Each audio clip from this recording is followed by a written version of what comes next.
అందరికీ నమస్తే. నేను మీ డి రాజారాం యాదవ్. కొండనాలుగకు మందు ఇస్తే ఉనాలకు పోయినట్లుగా ఉంది రేవంత్ రెడ్డి వ్యవహారం. మొన్న కొండంత రాగాన్ని తీసిండు. ఏమని? అసలు ఇంజనీరింగ్ విద్యార్థులకు చదువు రాదు, వాళ్ళకి నాలెడ్జ్ లేదు, వాళ్ళు ఉద్యోగాలు చేయలేని పరిస్థితులు ఉన్నారు, మొత్తం విద్యా వ్యవస్థను నిర్వీర్యం చేసిన గతంలో ఉన్నటువంటి పాలకులు, నేను గొప్పగా చేయబోతున్నా, ఇగో నేను స్కిల్ యూనివర్సిటీ తీసుకొస్తున్నా శక్తి అనే ప్రోగ్రాం ద్వారా అని ప్రకటించింది. తీరా ఏం జరిగింది? ఆ శక్తి ప్రోగ్రాం ద్వారా ఆయన స్కిల్ యూనివర్సిటీలో ఈ పాలిటెక్నిక్ విద్యా వ్యవస్థని మెర్చి చేసిండు. 97 జీవో తీసుకొచ్చి దాని ద్వారా ఏమవుతుంది? విద్యార్థులు ఏమంటున్నారు?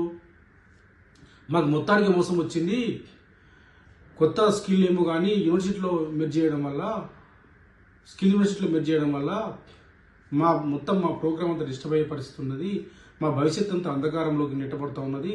మేము గతంలో ఈసెట్ ఎగ్జామ్ ద్వారా మేము ఇంజనీరింగ్లో డైరెక్ట్గా 2వ సంవత్సరంలోకి మేము ప్రవేశం దొరికేది.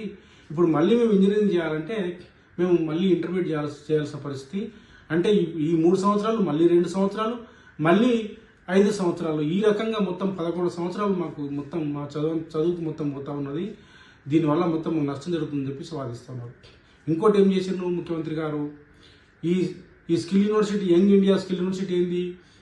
రేపు ఈ పాలిటెక్నిక్ విద్యార్థులు దీంట్లోకి వచ్చిన తర్వాత వాళ్ళకి స్కాలర్షిప్స్ ఉండవు, వాళ్ళకి ఫీజులు పెరుగుతూ ఉంటాయి, ఇది ఒక ప్రైవేట్ యూనివర్సిటీ లాగా మారుతుంది. కాబట్టి వాళ్ళు దీన్ని బేర్ చేయలేరు, వాళ్ళకి ఇబ్బంది అవుతుంది, వాళ్ళ స్వయం ప్రతిపత్తి కోల్పోతారు. తర్వాత టీచర్స్ యొక్క సమస్య కూడా ఉంది.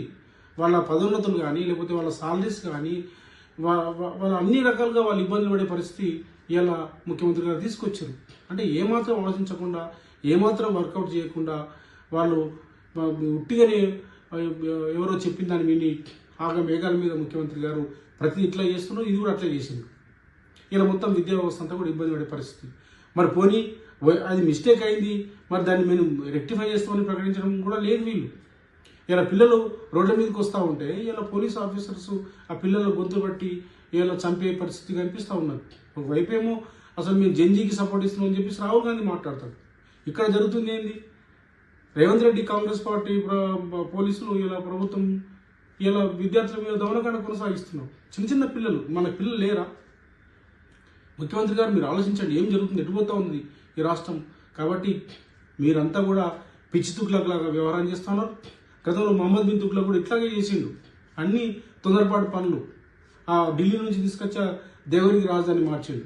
మార్చేటప్పుడు మొత్తం అందరూ ప్రతి కుక్క పిల్లితో సహా మొత్తం రావాలని చెప్పేసి అన్నారు. 1,00,000 మంది చనిపోయింది, చాలా ఇబ్బంది, ఆర్థిక వ్యవస్థ మొత్తం కూడా నష్టపోయింది. అందుకోసం ఆయన పిచ్చి తుగ్లక్ అన్నారు. ఇక మిమ్మల్ని కూడా పిచ్చి రేవంత్ అనాల్సిన పరిస్థితి వచ్చింది ఇవాళ.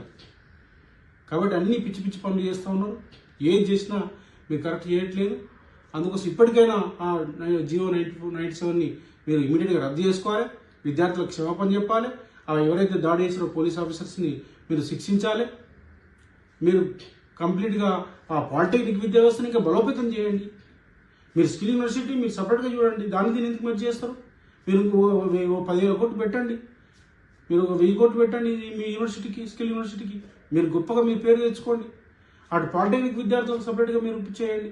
అటు కాకుండా దీన్ని మీరు చేసి ఇలా ఉన్నదాన్ని దిబ్బగొట్టాలని చూడడం కరెక్ట్ కాదు. ఇమీడియట్గా మేము డిమాండ్ చేస్తాను, మీరు 97 జీవోని రద్దు చేసి పాలిటెక్నిక్ విద్యార్థుల జీవితాన్ని బాగుపరచాలని చెప్పేసి మేము డిమాండ్ చేస్తాను. Thank you.